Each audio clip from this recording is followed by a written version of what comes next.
इसरो ने global commercial launch service market में की एंट्री। इंटरनेट स्पीड को लेकर इसरो रचेगा इतिहास। किसानों के लिए भी इसरो कर रहा महत्वपूर्ण काम। इसरो ने कृषि सेक्टर के लिए समर्पित सैटेलाइट का रखा प्रस्ताव। दोस्तों, अंतरिक्ष विज्ञान की दुनिया में भारत हर दिन एक से बढ़कर एक नया आयाम हासिल कर रहा है। भारत की स्पेस एजेंसी भारतीय अंतरिक्ष अनुसंधान संगठन ने अपने मिशनों को लेकर दुनिया में अपनी इतनी मजबूत पहचान बना ली है कि आज दुनिया की हर स्पेस एजेंसी उसके साथ काम करने के लिए तैयार खड़ी है। वहीं अब खबर है कि इसरो ने global commercial launch service market में प्रवेश कर लिया है, जो इसरो की कामयाबी को कई गुना बढ़ाने के संकेत दे रहे हैं। अभी तक इसरो इस तरह के मामलों से दूर रहा है, लेकिन दुनिया में बढ़ती रेस को देखते हुए इसरो ने इस तरह के कदम उठाना शुरू कर दिया है। वहीं इसरो की ये ताकत देखकर अमेरिका, चीन जैसे देश टेंशन में आ गए हैं, क्योंकि अब इसरो कुछ ऐसा करने जा रहा है जिससे दुनिया के सबसे अमीर व्यक्ति एलोन मस्क की भी नींद उड़ने वाली है। बताया जा रहा है कि इसरो इस महीने के अंत तक एक अहम मिशन को पूरा कर लेगी, जिसके बाद भारत में इंटरनेट की स्पीड को लेकर नई क्रांति आ जाएगी। अब इंटरनेट को लेकर एलोन मस्क को सबसे बड़ा खिलाड़ी माना जा रहा था, लेकिन अब भारत ने इस मामले में एंट्री करके एलन मस्क को चुनौती दे दी है। इसरो के मिशन के बारे में हम आपको बताएंगे, लेकिन उससे पहले हम आपको एक ऐसी बात बताने जा रहे हैं जिससे आपको इसरो पर काफी गर्व महसूस होगा। दरअसल इसरो जहां इंटरनेट को लेकर इतनी मेहनत कर रहा है, वहीं वो भारत के किसानों को लेकर भी काफी सोच विचार कर रहा है। उसने किसानों की मदद के लिए ऐसे मिशन को पूरा करने की तैयारी कर ली है, जिससे किसानों की राह काफी आसान होने वाली है। इसके तहत इसरो ने कृषि सेक्टर के लिए समर्पित सैटेलाइट स्थापित करने का प्रस्ताव दिया है। दोस्तों, जैसे कि हम जानते हैं कि कृषि दुनिया का सबसे पुराना व्यवसाय है, लेकिन आज भी कृषि सेक्टर कई तरह की परेशानियों से घिरा हुआ है। इस संदर्भ में अगर भारत की ही बात की जाए तो देश के किसानों के सामने कई तरह की चुनौतियां हैं। भारत में कृषि पूरी तरह से मौसम पर निर्भर है, लेकिन मौसम के सटीक पूर्व अनुमान का भी अभाव है। ऐसे में सूखे और बारिश की मार देश के किसानों को प्रभावित करती रहती हैं। इसके साथ ही मिट्टी के आंकड़े, फसल उत्पादन का पूर्ण अनुमान जैसी चुनौतियां भी कृषि सेक्टर में प्रमुख हैं, जो किसानों की राह मुश्किल करती रही है। लेकिन अब किसानों की ये राह इसरो आसान करने जा रही है। इसरो अध्यक्ष एस सोमनाथ ने इंजीनियर्स कॉन्क्लेव 2022 के मौके पर कृषि सेक्टर के लिए सैटेलाइट स्थापित करने का प्रस्ताव कृषि मंत्रालय को देने की जानकारी दी है। एस सोमनाथ ने कहा है कि भारत कृषि उपग्रह कार्यक्रम पर कृषि विभाग, भारत सरकार के साथ चर्चा की गई। इस दौरान उन्हें ये प्रस्ताव दिया गया। उनका कहना है कि देश के पूरे कृषि सेक्टर के पर्याप्त कवरेज की गारंटी के लिए न्यूनतम 2 उपग्रहों की आवश्यकता है। एस सोमनाथ ने मौसम पूर्व अनुमान, फसल उत्पादन पूर्ण अनुमान, सिंचाई, मिट्टी के आंकड़े और सूखे से संबंधित महत्वपूर्ण डेटा निर्माण के लिए सैटेलाइट स्थापित करने का प्रस्ताव दिया है। इस रिपोर्ट में कहा गया है कि फसल की पैदावार एक हफ्ते में नहीं होती है, ये कुछ महीनों की अवधि में होती है, इसलिए लगातार फसल की निगरानी की जरूरत होती है। लेकिन मौजूदा समय में भारत के पास सैटेलाइट पर्याप्त नहीं है, इसलिए हमें अतिरिक्त सैटेलाइट स्थापित करने की जरूरत है। इसे देखते हुए इसरो किसानों के लिए सैटेलाइट स्थापित करेगा, जिसका स्वामित्व कृषि विभाग के पास होगा। इसरो इसमें तकनीकी सहायता प्रदान करेगा। दोस्तों, भारत समेत दुनिया के कई देश गंभीर जलवायु परिवर्तन का सामना कर रहे हैं। इस वजह से सूखे के साथ ही अधिक गर्मी और बेमौसम बारिश चलते हालात बने हैं। इसका असर भारत पर गंभीर रूप से पड़ रहा है। मसलन ज्यादा गर्मी पड़ने की वजह से पहले गेहूं की फसल प्रभावित हुई थी, वहीं फिर सूखे ने धान की रोपाई पर असर डाला। इसके बाद बेमौसम बारिश ने धान की खड़ी फसल को खराब कर दिया, जिससे किसान परेशान हैं।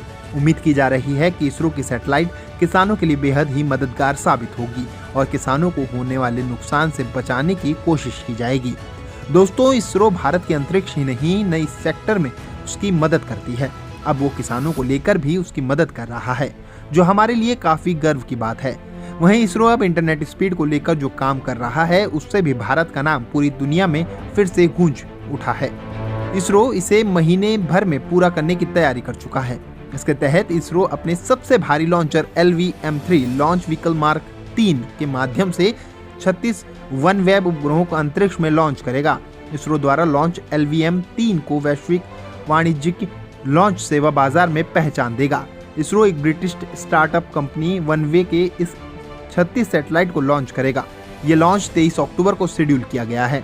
इसरो ने बताया कि OneWeb के इस उपग्रहों को आंध्र प्रदेश के श्रीहरिकोटा स्थित सतीश धवन अंतरिक्ष केंद्र से पृथ्वी की निचली कक्षा में स्थापित किया जाएगा। अपनी परियोजना के हिस्से के रूप में वनवेब आम लोगों के साथ साथ सरकारों और व्यवसायों के लिए हाई स्पीड इंटरनेट सेवा पहुंचाना चाहती है।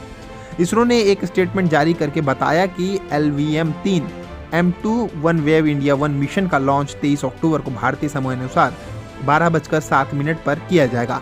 इसरो ने बताया कि उन्होंने इस मिशन की लगभग सारी तैयारियां पूरी कर ली हैं। क्रायोस्टेज इक्विपमेंट बे को जोड़ने का काम पूरा हो चुका है और सैटेलाइट को एक कैप्सूल में भरकर रॉकेट में रख दिया जाएगा। वहीं लॉन्च की अंतिम जांच की प्रक्रिया जारी है। आपको बता दें, LVM-3 3 चरणों वाला लॉन्च वाहन है, जिसमें 2 ठोस मोटर स्ट्रैप ऑन, एक तरल प्रणोदक चरण और एक क्रायोजेनिक चरण शामिल हैं। ये रॉकेट 4 टन भार वर्ग के सैटेलाइट को GTO में प्रशिक्षित करने में सक्षम है। भारत की भारतीय एंटरप्राइजेज वनवेब में एक प्रमुख निवेशक और शेयरधारक है। वनवेब कंपनी ने जापान के सॉफ्टबैंक और यूटेलस कम्युनिकेशन से इन्वेस्टमेंट हासिल की है। वनवेब ने कुल $2.4 अरब जुटाए हैं। सैटेलाइट इंटरनेट को लोगों तक पहुंचाने के लिए कई देशों की कंपनियां काम कर रही हैं। इनमें एलन मास्क की स्टारलिंक सबसे बड़ा नाम है। स्पेसएक्स ने एक साथ 52 स्टारलिंक सैटेलाइटों को ऑर्बिट में पहुंचाया है। बात करें वनवेब की तो वो एयरटेल के साथ मिलकर देश में सैटेलाइट इंटरनेट सर्विस शुरू करने की योजना बना रही है। आगामी लॉन्च को पूरा करने के लिए पिछले महीने फ्लोरिडा के एक कारखाने से सैटेलाइट को सतीश धवन अंतरिक्ष केंद्र में पहुंचाया गया था। दोस्तों, आपको बता दें कि वनवेब के 36 उपग्रहों के एक और सेट को जनवरी 2023 में कक्षा में स्थापित करने की योजना है। वनवेब ने कहा था कि इस साल एक आंतरिक लॉन्च किया जाएगा और अगले साल की शुरुआत में 3 और लॉन्च किए जाने का लक्ष्य रखा गया है। वनवेब इंडिया, भारतीय ग्लोबल और UK सरकार के बीच एक संयुक्त उद्यम है। उपग्रह कंपनी संचार सेवा की पेशकश करने के लिए पृथ्वी की निचली कक्षा में 650 उपग्रहों का एक समूह बनाने की योजना बना रही है। 640 टन भार को उठाने की क्षमता के साथ GSLV क्रायोजेनिक इंजनों द्वारा संचालित 3 चरणों वाला रॉकेट है। इसरो की बात करें तो इसके कई मिशन आने वाले सालों में प्रस्तावित हैं। देश का पहला human space flight mission Gaganyaan साल 2024 में लॉन्च किया जा सकता है। केंद्र सरकार ने इस स्पेस फ्लाइट को पिछले वर्ष लॉन्च करने की योजना बनाई थी, लेकिन कोरोना महामारी के कारण इसे टालना पड़ा था। पहली टेस्ट फ्लाइट के बाद एक महिला जैसे दिखने वाले space faring humanoid robot को बाहरी अंतरिक्ष में भेजा जाएगा। अंतरिक्ष क्षेत्र के विशेषज्ञों का कहना है कि यूक्रेन में सैन्य कार्रवाई के लिए रूस के खिलाफ अमेरिका और यूरोप के आर्थिक प्रतिबंध भारतीय अंतरिक्ष क्षेत्र पर आर्थिक लागत का बोझ डालने के बजाय उसके लिए आर्थिक अवसर पैदा कर सकते हैं। उनका कहना है कि अवसरों को भुनाने के लिए भारत को अपनी उपग्रह प्रक्षेपण क्षमताओं में तेजी लानी चाहिए और एरोस्पेस क्षेत्र के लिए उत्पादकता से जुड़ी प्रोत्साहन योजनाओं की घोषणा करनी चाहिए।